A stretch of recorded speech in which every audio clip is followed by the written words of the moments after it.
Hello YouTube, it's time for yet another build highlight video. This time I'm gonna show you my freshly revamped sorceress.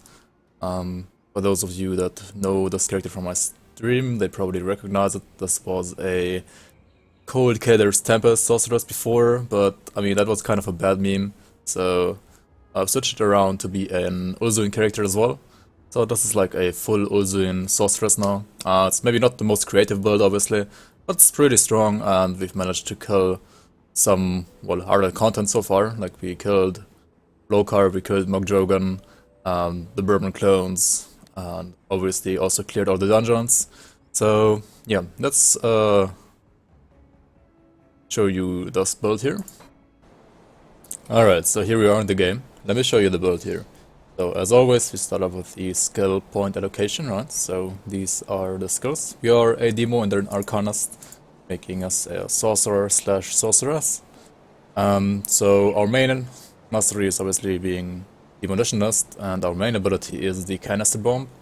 So we have Canister bomb maxed out to hard cap and improved casing to 19 out of 16, and Ulzuin's chosen to 20 out of 10. Thus, it's super important to also max out whenever you're doing like a Canister bomb or Granada or Stunjax build.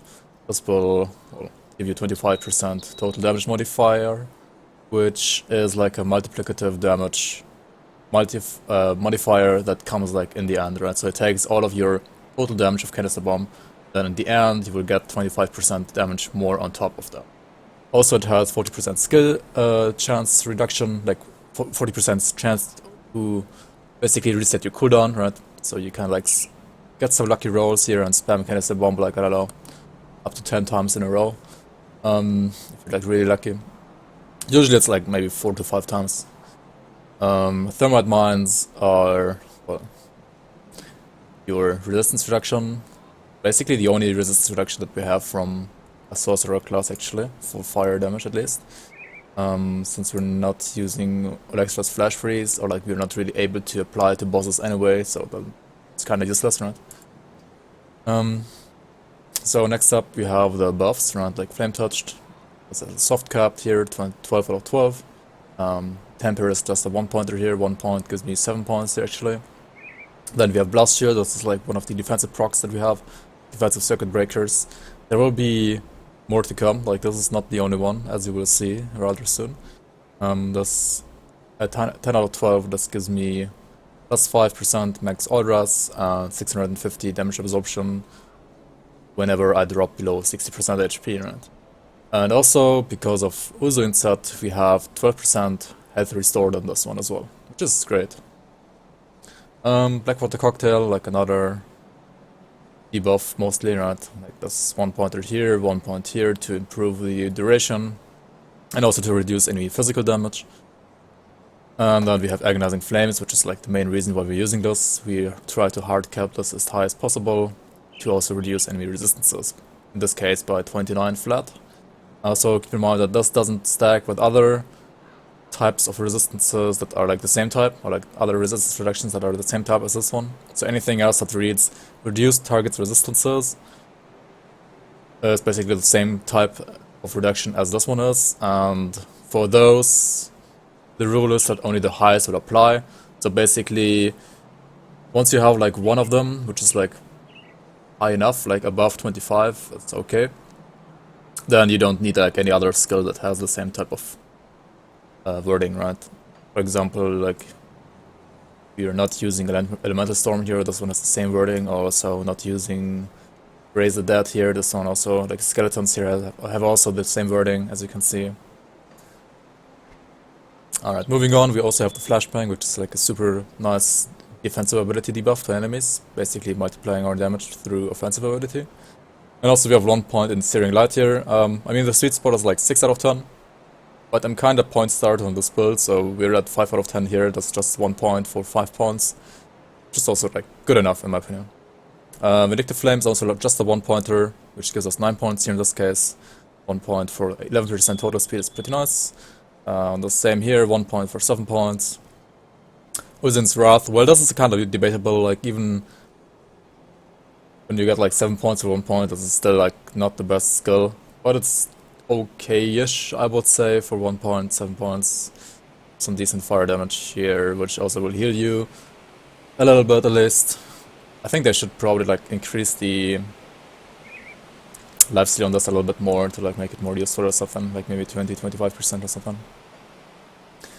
We also on a Canister, as you can see. Also have 50 points here in the Master Bar and 50 points here to the Master Bar. This is pretty common for like any type of grenade or stunjacks or canister bomb build, because you need Ulzuin's Chosen always, right? And because this is not an exclusive, you kind of want to have like another exclusive, and exclusives are only like at 50 points, right? Like all the exclusives are all the way back here, so whenever you play like a bomber build, you will probably need like 50 points into both masteries. That's also like one of the reasons why we are kind of point starved here. But yeah, we have like 1 point in Iskandras, soft cap overload, and soft cap elemental balance. I mean, if you have more points, feel free to hard cap overload. This is pretty good, even for overcapping now. Mirror of Erectus is right now at 10 out of 12. I would kind of like to have it at 12 out of 12 as well. That's not that easy to do, right? Like, we're kind of point starved, as I just said. Inner Focus, soft cap at 12 out of 12 gives us 25% spirit and 12% offensive ability. There's, in my opinion, like, not really any point in overcapping this anymore, because Overload now exists, and overcapping Overload is pretty much always better than overcapping Inner Focus now. Unless you maybe have like a huge spirit dump build, but that's not that often the case, right? Also hard cap on Mavens. Hard cap in this case means only 13 out of 12. Gives us 21% damage absorption, no more damage penalty on this one anymore. Conversion, 6 out of 10 is like the sweet spot to get like decent CC resistances. 1 point Arcane Will, 1 point Nullification. Nullification is also like kind of a good spell. I wish I could have more than just 1 point here, but yeah, again, we're lacking points. 1 point into Mental Alacrity. Gives us 600 energy, casting speed, skill energy cost. That's okay for 1 point, right? 1 point Fabric of Reality, just to like have the 5% ratio damages to Chthonians and Ethereals, right? And then we have the exclusive Star Pact. Like, we're using Star Pact here and not Reckless Power. Even though like we are like a fire and burn build. But the thing is, Reckless Power is only really worth it if you also use attack and casting speed, or casting speed. And since we're like basically a cooldown based caster, kinda, this doesn't really matter too much for us. And also Star Pack gives us like 11% CDR, right? So this is good CDR for Mirror, this is good CDR for Blast Shield, this is good CDR for Canister Bomb whenever we don't have the Ulzuin proc. For this, for that, right? It's so good overall. And also it converts Aether to Cold, which you don't really care about. This is just for CDR, nothing else really. Anyways, let's move on to the devotions, because this is also where CDR will be nice for us, right? So we have, since we're a fire build, we have Torch, Magi, Witchblade, Phoenix, also because we're like using Blast Shield and also Maven Sphere, right? And then the more absorption you stack together, better absorption becomes, right? So it's really good here. Chariot as well for like OA, DA, and like DA on the proc, OA from the nodes, and stand resistance from this node here. Really nice. Here 2 devotion in my opinion as well, like solid. Now we need like 15 greens and 8 reds for the torch, right? And for that we also have some tier 1 devotions like Quill, Hawk, Viper, right? Also another tier 2 devotion I forgot about is the Harp that I also have here. This one is for elemental damage, for summer resistances, and most importantly energy and energy regen. Because you might notice that when I spam my abilities here, this is like the slowest energy regen I've seen like in quite some time, right? Like, this is like almost negative for energy regen. So when you don't have anything hitting you, kinda don't have any energy. But once we get hit by anything, we're basically up to full again because of Inspiration. Like, Inspiration gives you so much energy, it's actually insane. So yeah, energy is... like, whenever you need energy, Inspiration is super great. Basically, these are like the same devotions that I'm using, or like that I was using on my Shieldbreaker. which is obviously also very similar. My Shibaraker was like a 4-piece Ulzuin set plus adversary build, so very, very similar to this one. And yeah, I just use the same devotion for this one. Let's move on to the gear here. The gear is, as I said, like 5-piece Ulzuin, right? 5-piece Ulzuin gives us full conversion on pierce and physical to fire, canister bomb, and also gives us, well, Ulzuin's flame proc here, another 15% resistance reduction to fire, and also the 5-piece set gives us 18% crit, 14% weapon damage, canister bomb, and minus skill energy cost for canister bomb. So yeah, you can already see like this build is compared to the adversary version, just a canister bomb build. It's not a canister and granado build, so that's not really a bomberman, it's more like a canister bomber, carpet bomber, whatever you want to call it. But yeah, the Ulzuin set gives us like all the bonuses to canister bomb basically. This one for cunning requirement. Like this one gives us minus 50% cunning requirement, right? Which together with Hawk, which also gives us minus % cunning requirement, makes us able to use a 552 cunning weapon at 414 cunning, which means I don't have to put any points to cunning on this build. The Heart of Ulzuin, like the medal of the set, is actually really nice also defensively because of the skill recharge to Blast Shield and the health restored to Blast Shield. This is probably one of, if not the most important item that I'm using right now defensively on this character. Onto gloves, for example, we have the mythical Wormbone handguards here. This gives us like some more damage to Blackwater Cocktail, to Thermite Mine, which we don't really care about because it's lightning damage anyway. It's more about the proc here and the Volcanic Worm's Breath, which gives us main hand damage, which is lifesteal for us. Fire damage and lightning damage on the proc as well. Also like some bonuses to Blackwater and the Thermite Mine, which are great. And 103 OA, casting speed, HP, etc. Pretty nice. Also burn damage with increased duration, so that's also nice. Defensively using a Solar Sect leg guards here to get more lifesteal and also to get like more DA and to fix my resistances kinda. You can use like different pants here, for example Arcane Harmony could work. You're like able to fix your resistances in a different way, which should be doable for sure. But yeah, in this case these are just great, like look at all those resistances, and I mean Solar Sect is not that hard to farm, right? You just farm the Solar boss in Act 2, Hidden Path. He's not like the hardest boss to kill, and he has a pretty high drop chance for these pants, so getting something like this is not like completely impossible, and it's rather easy compared to getting some other items for sure.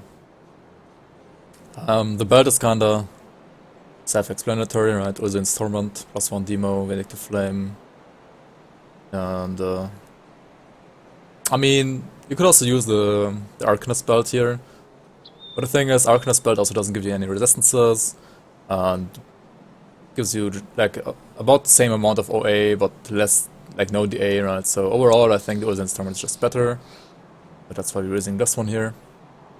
We're using one Time Flux band here as well on the rings to max out Canister Bomb. Like without this, Canister Bomb would only be at 21 out of 12, right?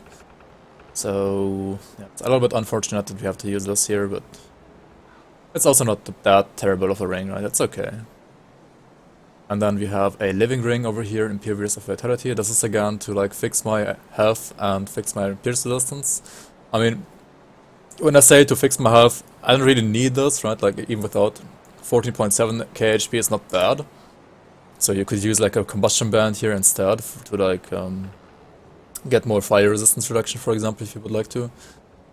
But I kind of want to make this guy really tanky or like have very high HP, so that my circuit breakers are more effective, right?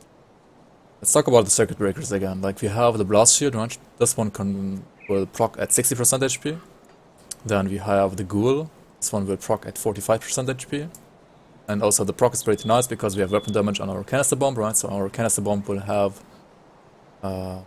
like 80% lifesteal here, so that's pretty nice. Those are like proc number 1 and 2, right? Then we have proc number 3, which is the prismatic diamond, which is like a component that I'm using here on my helm. This one procs whenever I drop below 50% HP. This gives me another 130 flat damage absorption and also more damage. 130 damage absorption is really nice together with Blast Shield because it's another type of absorption, and then also Phoenix, that's another type of absorption, right? So we have like triple absorption from those 3 abilities, and then we have like 2 other circuit breakers, which are Serenity and Divine Light. These are kind of debatable because like dropping below 30% or dropping below 35% is kind of something you want to avoid anyways when you're playing hardcore, right? But if you try to fight like really hard bosses, say like maybe Monk Drogon or Creative Entertainment especially, then you might drop below these thresholds. And to make also dropping below these thresholds not too scary, that's like the reason why we want to have like high HP, right? Because in this case, like 16.1, like 16.2k HP, right? And then you have like the Royal Jellies here, like this one, 8% more HP, and then 800 flat HP on top. Means it's like I have like 18 point something k HP. You can see like the exact amount, for example, in my Mogdrogon video, right? And then dropping to like 30% means that I drop to about 5.4 k HP, I believe. Like dropping below 5.4 k HP is also like kind of scary, obviously, but it's not as scary as it would be when I have like, I don't know, 6k less, right? And like 30% would be only 3k, and like everything below, like if you're like 3.5k and this doesn't even proc, right?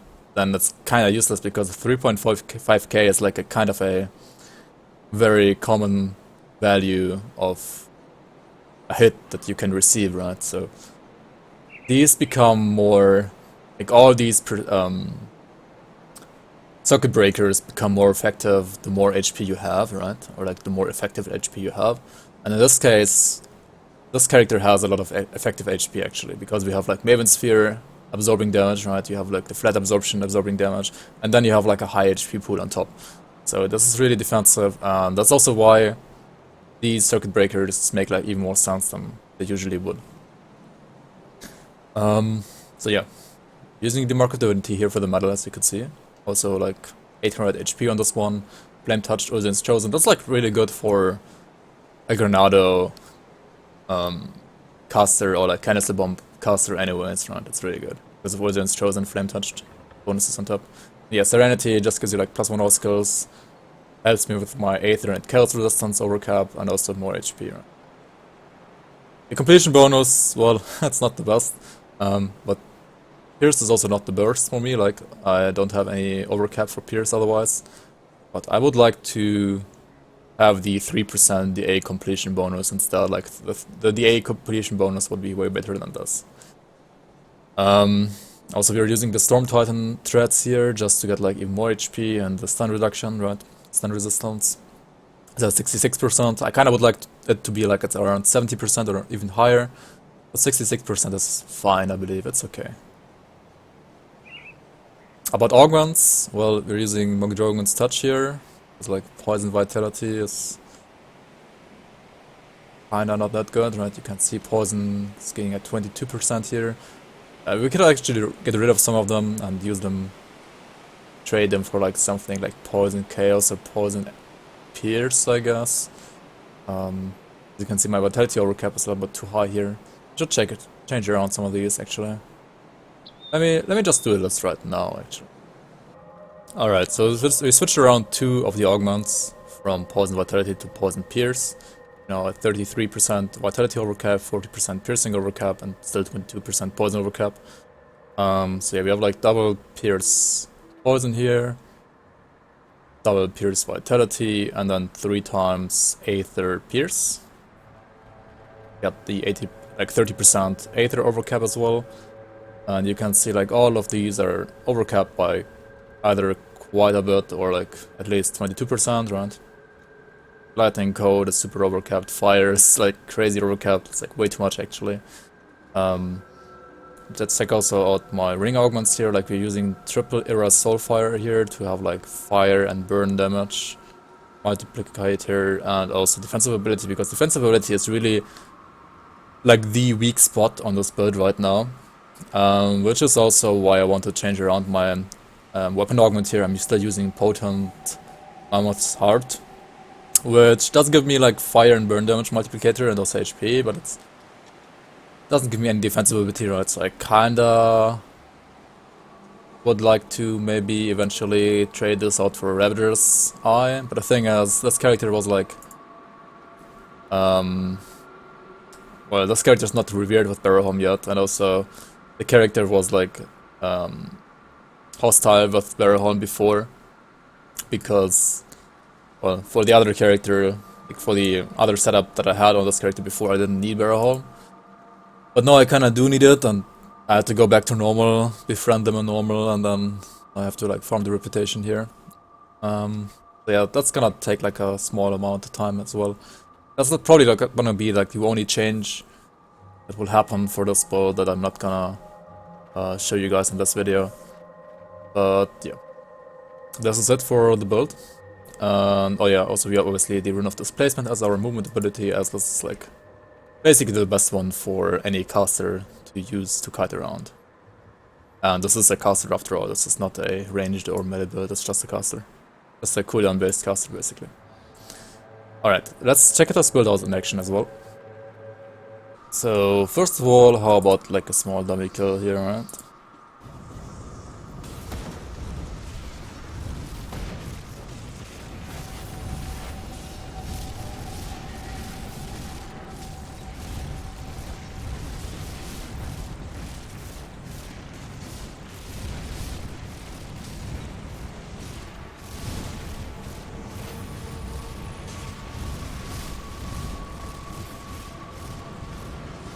So we started at 10 after, so it's like 26 seconds. It's pretty good for like a rather AoE focused ability like this, right? Alright, next up, let's check out the bog. As always, this is one of the most important farming routes of the game, right? So check out how fast and how smooth we can clear this area.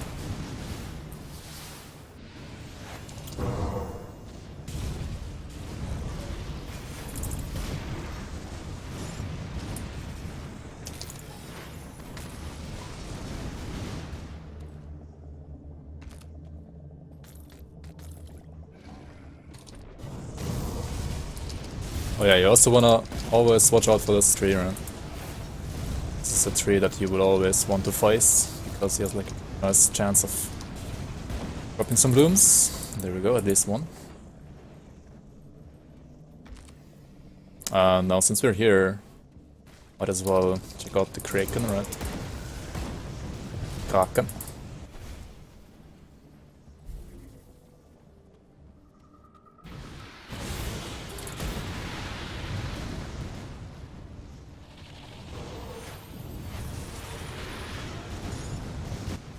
Bomb all the stuff and also bomb the Kraken.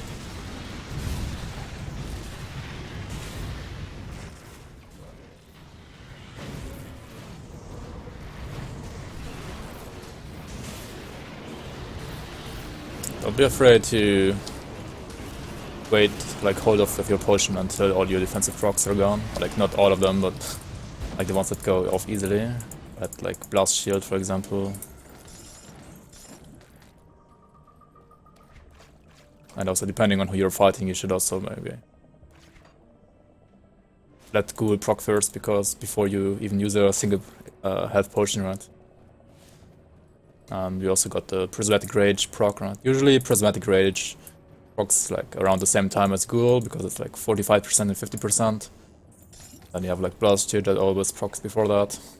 So the first line of defense is like Blast Shield, then you have Ghoul and Prismatic Diamond, and also like whenever you feel like it, you can always just press the mirror, right? Like don't let it proc your Ghoul even. I don't know. Depends on you how you want to play it, but doesn't really matter against easier bosses like this Kraken, for example.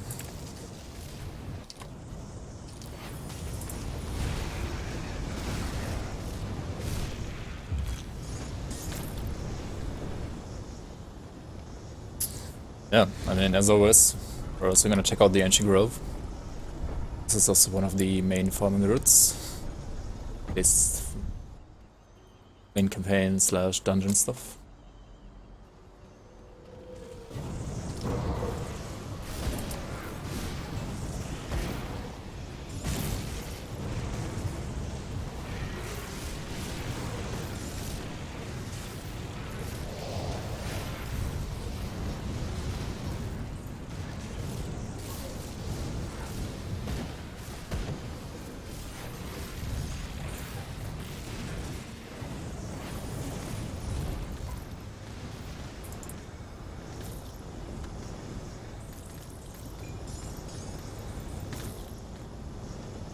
Alright.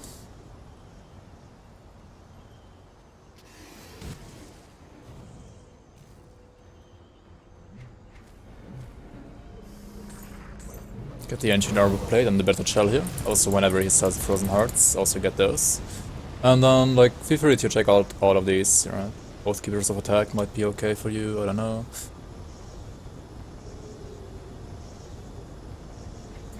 He still has some pretty nice stuff here. Also, check the sky for blueprints, like if you don't have too many blueprints yet, then check them out.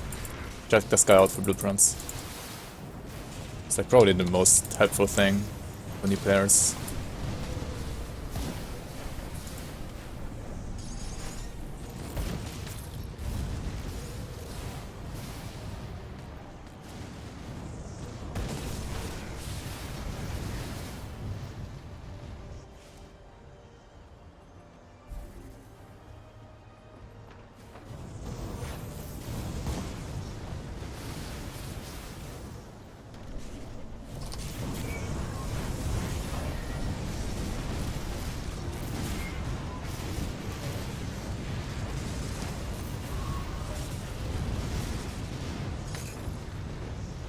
Yeah, Mr. Fumble is also super easy for this build.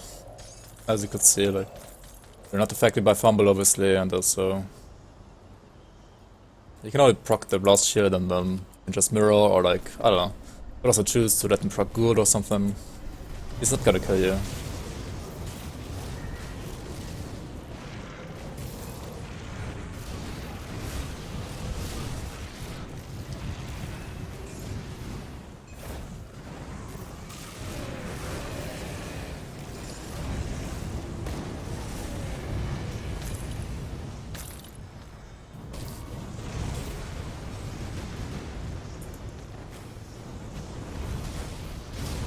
Oh, kitty.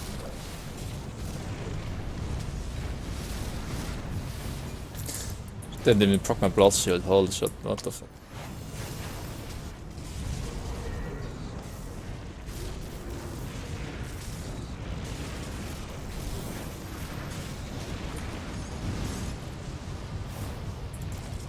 Gargabol, here we go. This guy is actually kind of high fire resistance, so we don't have the best kill time on him, but I mean we can like just kite him around, right? It's okay.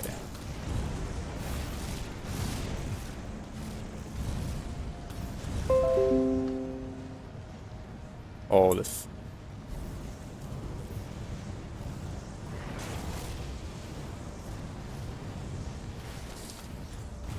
Sorry about that Windows sound there.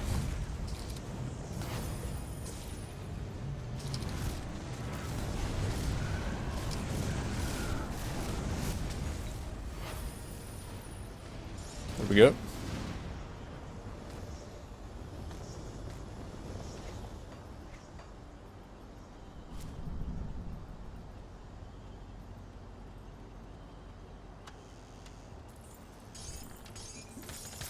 Not the fastest, but also kinda safe and easy to be honest.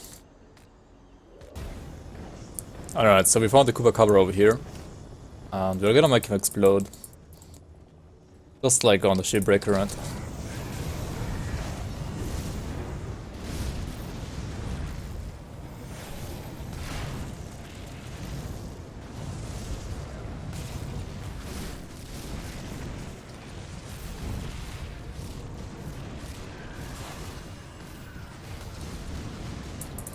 There we go.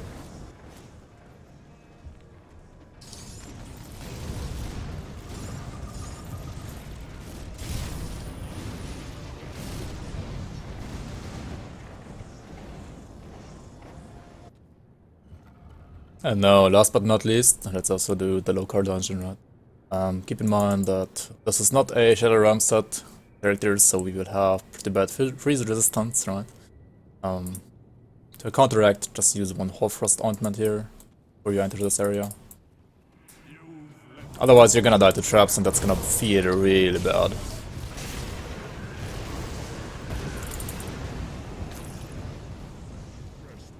So yeah, in this area, try to kill all the Darkmoon guys.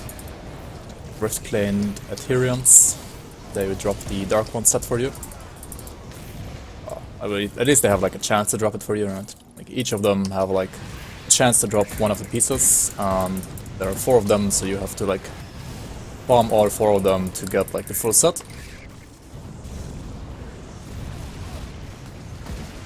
Number 2 is over here.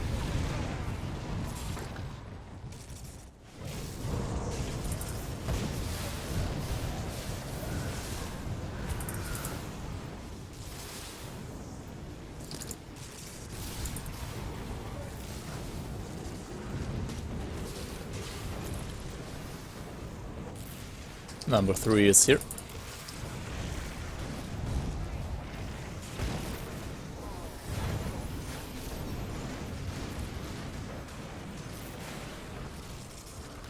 And number 4 is gonna be like all the way down the road here.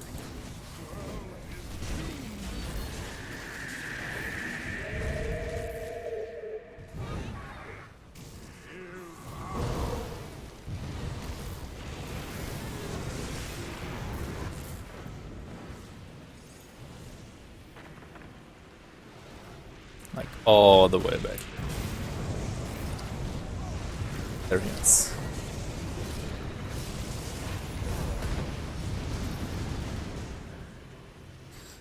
Alright, and then we walk back all the way here to get to Lokarr.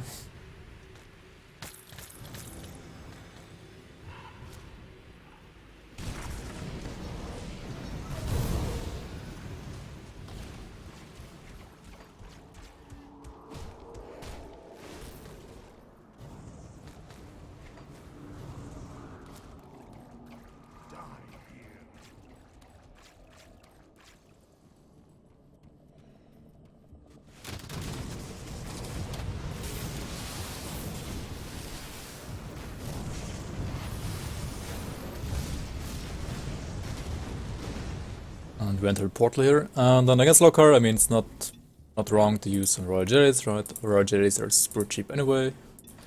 We have way more, like way enough fire resistance reduction.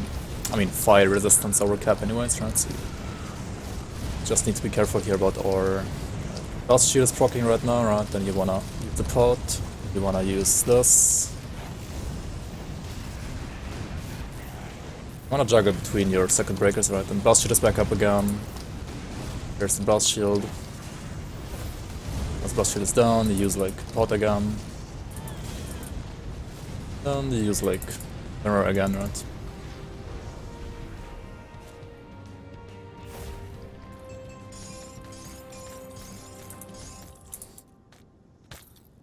So yeah, there you go.